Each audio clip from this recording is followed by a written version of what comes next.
설교의 제목을 감사하는 자가 되십시오 라는 제목을 갖고 하나님의 말씀을 전하려고 합니다. 유태인의 지혜서라고 하면 뭐가 생각나시나요? 탈무드가 생각나죠? 탈무드에 이런 내용이 있습니다. 세상에서 가장 지혜로운 사람은 배우는 사람이고 가장 행복한 사람은 어떤 사람일까요? 감사하는 사람이라고 기록되어 있어요. 여러분 행복하기를 원하세요? 그러면 감사하십시오. 네, 감사하는 마음을 가진 사람이 행복한 사람이다라고 말하고 있다. 감사에 관한 명언들이 참 많이 있어요. 네, 그래서 여러 개 이렇게 찾아서 읽어봤는데 제 마음 가운데는 이 말이 가장 마음에 와 닿더라고요. 미국 30대 대통령이 저도 이렇게 설치하면서 처음 알았는데 누구신지 아시나요? 잘 모르시죠? 네. 잠깐 스쳐 지나가는 그런 대통령이었던 것 같아요. 켈빈 쿨리지라고 하는 대통령이 있습니다. 켈빈 쿨리지. 그분이 한 말인데요. 그분이 이렇게 이야기했어요. 가장 축복받는 사람이 되려면 가장 감사하는 사람이 되라. 가장 축복받는 사람이 되기를 원하신다고 하면 어떻게 해야 한다고요? 감사하는 사람이 되어야 한다라고 이야기하고 있어요. 어떤 유명인 아니면 어떤 지혜서에서만 이렇게 이야기하는 것이 아니라 영적인 책, 성경에서도 하나님의 말씀인 성경에서도 감사하는 자가 되라고 말씀하고 있다는 거예요. 그래서 오늘 말씀 가운데 골로새서 3장 15절의 말씀, 그 말씀은 이렇게 우리에게 이야기합니다. 함께 읽어볼까요? 그리스도의 평강이 너희 마음을 주장하게 하라. 너희는 평강을 위하여 한 몸으로 부르심을 받았나니 너희는 또한 어떤 사람이 되라고요? 감사하는 자가 되라고 말씀하고 있습니다. 저와 여러분들은요, 그리스도의 샬롬, 평강을 위해서 한 몸으로 부르심을 받았다라고 이야기하고 있어요. 한 몸, 한 교회로 부르심을 받았습니다.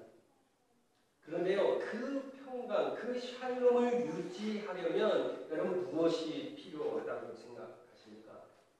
불평, 불만일까요? 그리스도의 샬롬은 누구를 벌하거나 심판하여 만들어낼 수 없다라는 거 여러분 잘 아시겠죠? 그리스도의 평강이 우리 안에서 일할 수 있도록 하기 위해서는 무엇이 필수냐 하면 감사가 필수입니다. 감사는요, 서로를 묶고 서로를 하나 되게 하는 그 회복력이 있습니다. 그 힘이 있습니다. 그래서 감사는 단순히 그냥 감사하자를 뛰어넘어 그 감정을 뛰어넘어서요, 한 몸 된 교회를 굳건히 묶어주는 끈과 같다라는 것입니다. 그러니까 우리가요, 감사하는 자가 되어야 하겠죠. 아마도 사도 바울은 골로새서 지역에 흩어져 있는 교회를 향해 그 교회가 한 몸으로 부르심을 받았고 그 안에서 그리스도의 평강을 계속 누리게 하기 위해 이렇게 말하고 있는 것은 아닐까요? 감사하는 자가 되라. 감사는 성도들만이 모여있는 교회에서만 감사를 해야 할까요? 그렇지 않죠. 가정은 어떻습니까? 가정에서도 감사가 풍성해야 합니다. 한 부부가 있었습니다. 결혼 초에는 여러분도 경험이 있겠지만 결혼 초에는 그래도 서로 사이가 좋잖아요. 싸울 때도 있지만 그래도 그 어느 때보다 따뜻한 마음, 서로를 배려해주는 그런 마음들이 어느 때보다 풍성합니다. 그런데요, 세월이 흐르면서 어떤 일이 일어나냐면 아주 사소한 일, 작은 일에도 다툼이 생기게 되어집니다. 말투도 까칠해지고 서로의 단점만 눈에 들어오게 되어져요. 어느 날 한 아내가 교회 여성 모임에서 감사 노트 쓰기에 대한 말씀을 들었습니다. 하루에 단 한 가지라도 배우자에게 감사한 것을 찾아 그렇게 한번 한번 써보자라는 말을 듣고 감사의 마음의 눈을 바꿔보자라는 그런 마음을 얻게 되어졌어요. 그 안에는 큰 기대도 없이 감사 노트를 써내려 갑니다. 뭐 특별한 감사가 있겠어요? 그렇지 않았겠죠. 퇴근하고 돌아와준 그 남편에게 감사. 다른 데도 다른 곳으로 가지 않고 집으로 찾아온 남편에게 감사. 그리고 가끔 남편이 이제 쓰레기를 버려주는 때가 있잖아요. 대부분 아내들이 하지만 쓰레기를 버려주는 남편에게 감사. 그리고 시간 날 때 아이들과 놀아줘서 감사. 처음에는 억지로 쓰기 시작했습니다. 며칠 지나자 신기하게 그 마음이 변화가 일어났어요. 예전에는 불만으로 보였던 모든 행동들이 어떻게 바뀌었냐면 감사의 제목으로 바뀌었다. 남편은 어떨까요? 남편도 마찬가지겠죠. 처음에 아내를 보는 눈, 어떤 마음 불편이 있을 것입니다. 그러나 감사하는 제목들을 찾게 되어지면요, 마음도 감사한 마음들이 더 풍성하게 되어진다. 이런 가정, 아내에게 감사의 제목을 찾고 남편에게 감사의 제목을 찾는 가정은 어떨까요? 그 가정 가운데 샬롬이 있겠습니까? 없겠습니까? 평안이 있을까요? 평강이 있겠지요. 맞습니다. 감사를 찾아내는 가정 가운데 반드시 예수 그리스도가 우리에게 허락해 주신 그 샬롬이 있게 되어지는 것입니다. 그러니까 우리가 어디에 있든 교회에 있든 우리에게 가정에 있든 그곳에서 어떠한 자가 되어야 합니까? 감사하는 자가 되어야 합니다. 왜 감사하는 자가 되어야 합니까? 두 번째로는요, 하나님은 감사함으로 예배하는 자를 찾기 때문입니다. 골로새 3장 16절에 이렇게 나와 있지요. 우리 함께 읽어볼까요? 그리스도의 말씀이 너희 속에 풍성히 거하여 모든 지혜로 피차 가르치며 권면하고 시와 찬송과 신령한 노래를 부르며 감사하는 마음으로 하나님을 찬양. 어떤 마음으로 하나님을 찬양합니까? 감사하는 마음으로 하나님을 찬양하라고 말합니다. 여러분, 감사가 없는 마음으로 하나님을 찬양할 수 있을까요? 그럴 수 없습니다. 입술로는 찬양의 가사를 따라 부를 수는 있겠지요. 그러나 감사 없는 예배는 존재하지 않습니다. 결국 감사로 하나님에게 예배할 수 있어요. 시편 50편 23편에 이렇게 말씀하고 있습니다. 함께 읽어볼까요? 감사로 제사를 드리는 자가 나를 영화롭게 하나니 그의 행위를 옳게 하는 자에게 내가 하나님의 구원을 보이리라. 감사로 예배를 드리는 자, 그 자를 누가 기뻐하세요? 하나님이 기뻐하세요. 하나님이 영광을 받으신다라고 말씀하고 있는 거예요. 하나님은 지금 시편 기자를 통해 이스라엘이 형식적인 예배를 드리면서 마음은 하나님께로부터 멀어진 상태를 책망하고 있는 말씀. 감사가 없는 예배 드릴 수 없다. 감사로 예배 드리는 자를 통해서 나 하나님이 영광 받겠다라고 말씀하고 있는 것입니다. 예배의 본질은요, 형식에 있지 않습니다. 감사하는 마음에 있습니다. 감사가 회복될 때 예배가 살아나고, 예배가 살아날 때 하나님의 구원이 우리의 삶에 드러나게 되어지는 것입니다. 그러니 하나님은 감사로 예배하는 자를 찾으십니다. 사랑하는 여러분, 저와 여러분들, 하나님의 예배하는 자들이죠? 감사로 예배하는 저와 여러분 되기를 원합니다. 그 감사하는 자, 그 감사하는 자를 통해 하나님은 예배 받으시며 그 예배를 통해 하나님은 영화롭게 되어진다라고 성경은 말씀하고 있다라는 겁니다. 왜 우리는 감사하는 자가 되어야 합니까? 첫 번째는 평강, 그리스도의 샬롬이 우리 가운데 역사하기 위해서. 두 번째는 무엇입니까? 하나님이 감사하는 자를 통해서 예배를 받으시기 때문이죠. 마지막으로는요, 감사는 구원받은 자에게 자연스럽게 나타나는 표지이기 때문입니다. 감사는 억지로 만들어내는 태도가 아니죠. 구원의 은혜를 받은 경험한 사람에게 흘러나오는 가장 기본적인 열매입니다. 여러분 구원 받으셨나요? 예. 그럼 여러분 감사하는 자로 그 열매를, 그 구원의 열매를 드러내야 합니다. 여러분 감사는 환경에 아주 민감해요. 그렇죠?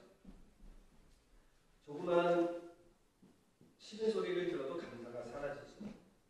그런데 성경은 우리에게 예수 그리스도 안에서 모든 것에 감사하라고 말합니다. 환경의 지배를 받지 말고 예수 그리스도의 다스리심과 지배를 받는 너희들아 예수 그리스도 안에서 감사하라고 말합니다. 우리 골로새서 3장 17절에 이렇게 말씀합니다. 또 무엇을 하든지 말에나 일에나 누구의 이름을 하라고요? 다 주 예수의 이름으로 하고 누구를 힘입어요? 예수 그리스도를 힘입어 하나님 아버지께 감사. 여러분 감사는 환경에 민감하기 때문에 우리는 누구를 의지해야 합니까? 예수 그리스도를 의지해야 합니다. 그분이 우리를 위해서 찾아 들어오시고 우리와 함께 하시는 그 하나님, 우리가 가장 못났을 때, 연약했을 때, 결핍 가운데 있을 때 우리를 찾아 들어오셨어요. 성경이 이렇게 말하지 않습니까? 죽었던 너희, 죄로 죽었던 너희에게 예수 그리스도가 찾아와 너를 품어냈다. 그 예수 그리스도가 우리의 생명 되십니다. 그러니요, 우리는 감사가 흔들릴 때 누구를 의지해야 합니까? 그래서 바울은 모든 일에 감사하라고 말합니다. 예수 그리스도 안에서. 이것이 바로 하나님의 뜻이다 라고 말하고 있습니다. 데살로니가전서 5장 18절에 이렇게 말합니다. 범사에 감사하라. 모든 일에 감사하라는 말씀이죠. 이것이 그리스도 예수 안에서 너희를 향하신 누구의 뜻입니까? 하나님의 뜻입니다. 감사는요, 우리의 마음의 감동이나 무엇으로 인하여서 감사하는 것이 아니라 예수 그리스도 안에서 우리를 향하신, 저와 여러분들을 향하신, 교회를 향하신, 우리 가정을 향하신, 우리의 삶의 직장을 향하신 하나님의 뜻이라고 말씀하고 있습니다. 저와 여러분들은요, 하나님이 우리를 한 몸으로 부르신 이유는 하나님의 뜻을 이루어 살기 위해 부르셨어요. 그러니 하나님의 뜻이 범사에 감사하라고 우리에게 요청하고 있으니, 요구하고 있으니, 말씀하고 있으니 우리는 감사하는 자가 되어야 할 것입니다. 그러므로 사랑하는 여러분, 우리의 교회와 우리의 가정과 우리의 삶의 터전이 언제나 감사로 끼어있는 그런 공동체, 그런 삶 되기를 주님의 이름으로 부탁을 드립니다. 저와 여러분들이 감사하는 자가 되었으면 좋겠습니다. 그리고 한 발짝 더 나아갔으면 좋겠습니다. 여러분 이 감사는 어떻게 되냐면 전염성이 있습니다. 감사하는 자를 통해서 또한 감사하는 자가 생겨요. 우리의 가정이, 우리 교회가 그 한 사람의 감사를 통해 더 풍성한 감사가 넘쳐났으면 참 좋겠습니다. 오늘 특별히 우리 주일학교 다음 세대 친구들하고 예배를 이렇게 같이 드립니다. 제가 여러분들한테 묻습니다. 우리 주일학생들한테 물어요. 여러분 누구에게 감사를 배울 수 있어요? 누구에게 감사를 배울 수 있어요, 여러분? 대답해 보세요. 내가 어디에서 감사를 배웠지? 우리 딸들, 제가 좀 떨리네요. 누구에게 감사를 배웠습니까? 아마 아이들은 부모를 통해서 감사를 배우게 될 거예요. 가장 많은 시간을 보내는 사람을 통해서 감사를 배우게 될 것입니다. 저와 여러분들 우리 교회가 아이들에게 감사를 가르치는 그런 교회, 그런 부모 되기를 원합니다. 그런 부모로 우리가 살기를 원해요. 그런 성도님으로 살기를 원합니다. 우리 아이들은 누구를 통해 감사를 배울 수 있을까? 있을까요? 불평하는 어른들 속에서 자란다면 그 아이에게 감사가 있을까요? 불만이 있고 다툼이 있는 그 공동체 안에서 아이들이 자란다라고 하면 아마 그 아이들은 감사 대신 불평과 불만을 쏟아내는 아이로 자라날 것입니다. 그러니 여러분, 우리가 감사의 언어를 통해 아이들이 그것을 배우고 아이들이 그 안에서 감사가 풍성한 감사하는 자로 자라났으면 참 좋겠습니다. 우리 공동체가 감사의 공동체 되었으면 참 좋겠어요. 기도 속에서 감사를 듣고 예배 속에서 감사를 경험하는 아이, 성도들의 나눔 속에서 감사를 보는 그런 아이들이 되었으면 참 좋겠어요. 우리 아이들이 이렇게 감사하는 공동체를 통해 감사하는 아이로 자라나기를 바랍니다. 여러분, 나는 감사가 부족하게 그러더라도 우리 다음 세대 우리 아이들을 위해서라도 웃어주시고 감사하는 말씀을 많이 나눠주시기를 바랍니다. 성도 여러분, 우리 부모된 저와 여러분, 감사의 삶을 감사하는 자로 살아가는 저와 여러분 되기를 바랍니다. 그로 인하여서 우리 교회가 감사가 넘쳐나고 우리 가정이 감사가 넘쳐나는 그런 놀라운 은혜가 있기를 바랍니다.